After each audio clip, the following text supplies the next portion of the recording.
देखिए आप पढ़ेंगे कंप्यूटर के इनपुट डिवाइसेस ना। इनपुट डिवाइसेस में पहला आता है कीबोर्ड, है ना। तो कीबोर्ड में देखिए ये है अपना कीबोर्ड। अब कीबोर्ड में देखिए इसमें की है जो ऊपर सबसे ऊपर होगा जिसे फंक्शन की कहते हैं। इसमें देखिए 1 2 3 4 5 6 7 8 9 10 11 12 कुल 12 फंक्शन की होता है। फंक्शन की मतलब जितने काम करना होता है ना इसको दबा कर सकते हैं फंक्शनली काम, ठीक ना। जैसे देखो फंक्शन 1 है ना, मान लीजिए हेल्प लेना है, किसी किसी भी पेज पे है, वर्क पेज पे है, आपको हेल्प लेना है तो आप उसके बारे में जानना चाहते हैं ना, तो हेल्प के लिए F1 दबा देंगे ना सीधे वाला, तो आपको हेल्प मिल जाएगी, उसके बारे में जानकारी मिल जाएगी। जैसे मान लीजिए कोई सा साइट खोले हुए हैं आपको, जैसे कोई सा वेब पेज खोले हुए हैं और कोई सा साइट खोले हैं, आप उसके बारे में कुछ जानकारी लेना चाहते हैं तो F1 भी ऐसे करके F1 दबा देना है, तो पूरा पेज खोल के आपको हेल्प करेगा। वो हेल्प उसे फंक्शन की में F1 को हेल्प की कहते हैं। फिर F2 दबाएंगे, जैसे मान लीजिए कोई फोल्डर है उसका नाम बदलना है, तो फोल्डर का नाम जैसे मान लीजिए पहले कल्लू नाम है, कल्लू से सल्लू बनाना है, तो इसे F2 दबाएंगे और सल्लू लिख देंगे तो नाम फोल्डर का क्या हो जाएगा, चेंज हो जाएगा। आगे सुने, तो इस तरह से चेंज करते हैं, तो इसे बोलते हैं रीनेम। रीनेम मैंने दोबारा नाम को बदलना। उसके बाद देखो F3 आ गया, तो F3 में जैसे मान लीजिए कहीं डायरेक्ट सर्च करना, कोई लिंक सर्च करना है तो F3 दबाएंगे ना तो सर्च होने लगा। जैसे गूगल पे सर्च करते हैं ना, तो इसे उस सर्च करने के लिए F3 दबाएंगे तो सर्च बटन आ जाएगा। जैसे मान लीजिए कोई पेज खुला हुआ है, अब पेज में जैसे लिखा अनवी, उस पेज में कई नाम लिखा है ना, पन्ना है खुला हुआ है उसमें कई अनवी लिखा है, आप अनवी लिख के F3 दबाएंगे ना तो वो कहाँ अनवी लिखा कहाँ कहाँ सब दिखा देगा, तो इसके लिए F3 लिखा। उसके बाद देखिए अल्ट और F4। अब यहाँ पे देखिए आई हाई तो है ना, आपको बताए थे इसमें कीबोर्ड में कितने, एक अल्फा न्यूमेरिक हो गए और कहे थे दो टॉगल हो गए। टॉगल में क्या थे, कैप्स लॉक और न्यू लॉक, ये दो ठो क्या हो गए, टॉगल स्विच हो गए। ये न्यू लॉक हो गया, टॉगल हो गए, ये टॉगल बटन कहते हैं।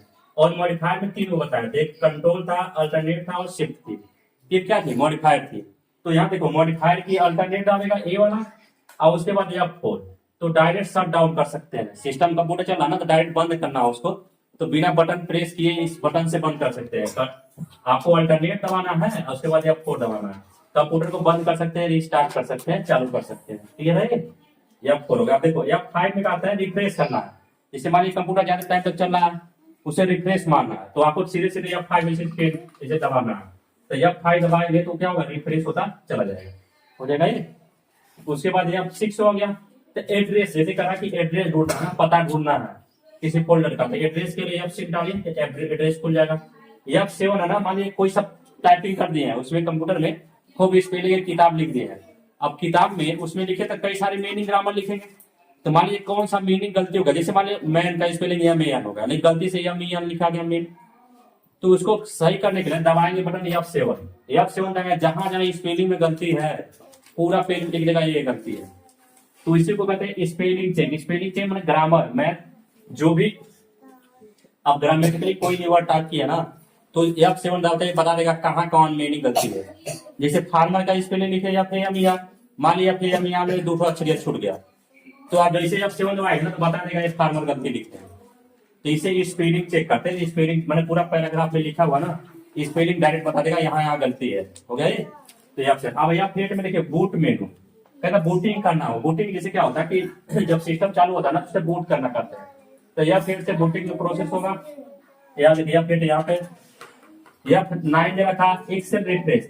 एक्सेल कहता है कि जब वर्ड एक्सेल पे जाएंगे ना, माइक्रोसॉफ्ट एक्सेल पे, तो उसको रिफ्रेश करना है एक्सेल को। एक्सेल में क्या होता है, जैसे आपका मार्कशीट बनता है ना, हाई स्कूल का मार्कशीट हो गया, क्लास का 1 2 3 4 5 का जितना लोगों का मार्कशीट बनता है ओरिजिनल मार्कशीट, वो सारा एक्सेल में बनता है। तो मान लीजिए उसको रिफ्रेश करना आपको, तो आपको कौन सा बटन दबाना होगा, F9।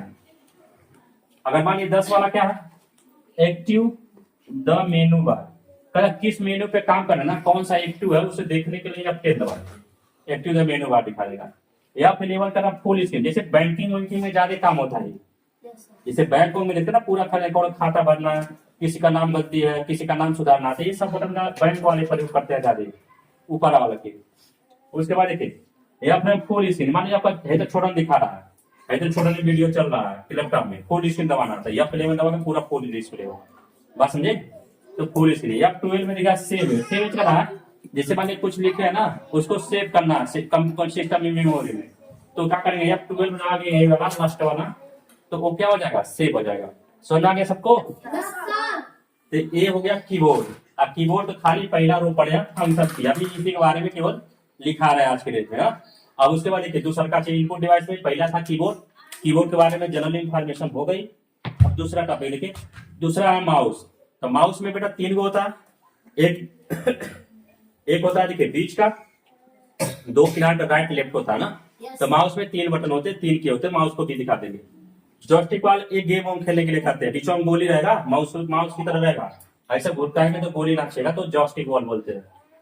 ट्रैक बॉल हो गया, जॉयस्टिक के पेन की तरह हुआ। ट्रैक बॉल हो गया। माइक्रोफोन जानवर कर रहे हैं आप लोग, माइक्रोफोन जाने हम लोग बोलते हैं आप लोग, उसे माइक्रो स्पीकर नहीं होता आवाज खींचता, माइक्रोफोन हो गया। कैमरा आप सब लोग जानते हैं, कैमरा जैसे कैमरा है।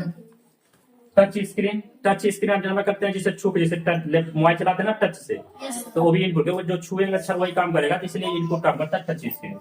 लाइट पेन, लाइट पेन होता है जो लिखते हैं, स्टाइलस होता है ना बेटा, जैसे जो मोबाइल में पेन इसे लिखते हैं, क्या बड़े बड़े जो बोर्ड आता है, डिजिटली बोर्ड आ रहा है ना, तो उसको स्टाइलस से लिखते हैं, लाइट पेन स्टाइलस होता है। अब देखिए अगला आता है source data input device. Correct, कुछ इनपुट डिवाइस है ना, ये सारे इनपुट में आता है, और इसका करेक्ट फुल फॉर्म दे रखा है। जैसे कह रहा OCR, optical character reader.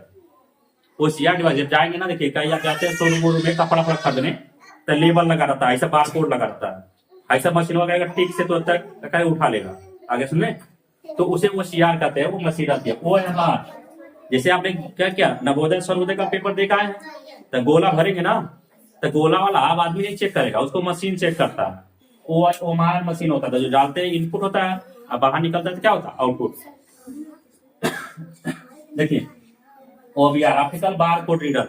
Bar code reader bank में जाइए, कुछ भी चेक हो करता है, ऐसे करेंगे ना, पूरा 18 ऐसे लाइनिंग पट्टी होकर करिए, तो उसको पढ़ने के लिए OBR कहते हैं, ऑप्टिकल बार कोड रीडर होता है। MICR, magnetic ink character reader. Magnetic ink character reader क्या होता है, जैसे ये बैंक वैंक में प्रयोग होता है, चेक बुक में, जब बैंक में चेक हो जाएंगे ना, अब तो पहले चेक होता था, बैंक में जाते थे ना, पहले चेक होता था कि आप जाइए काउंटर पे जमा करिए चेक, कोई अधिकारी चेक करके। अब जो चेक आ रहा है, अब मशीन में जाकर चेक डाल दीजिए, अब चेक जमा कर देगा, पैसा काट देगा, पैसा जमा कर देगा, आपको किसी की बात जाना नहीं है। बैंक का चेक भर दीजिए, आप कंप्यूटर में डाल दीजिए, उस सब चेक को करके आपका पैसा चढ़ा देगा खाते में और जमा कर लेगा। तो ये सब चेक वाला MICR है। जो निकलती है ना उसमें से, अरे जब जाते हैं ATM से पैसा काटते नहीं, बिल निकलता है, उसके ऊपर मोम का कोटिंग रहता है, मोम कोटेड होता है, और उसपे सूखी इंक से प्रिंट रहता है सारे अक्षरिया। तो ये सब इस तरह से काम है। PCR देखिए, पंच कार्ड रीडर।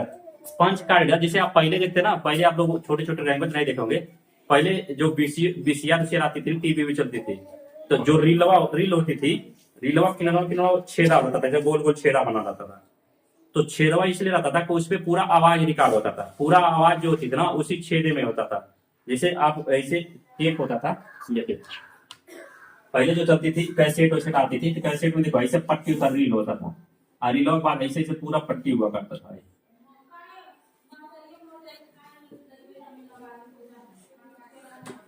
ऐसे रहता था, इसी पे ऐसे नाचता था, इसमें आवाज ट्रैक होती थी, इसमें पूरा फिल्म रिकॉर्ड होता था, है ना। तो इस तरह से पूरा आपको इनपुट डिवाइस के बारे में क्या शॉर्ट जानकारी हो गई। क्लियर है? आज कीबोर्ड के बारे में कुछ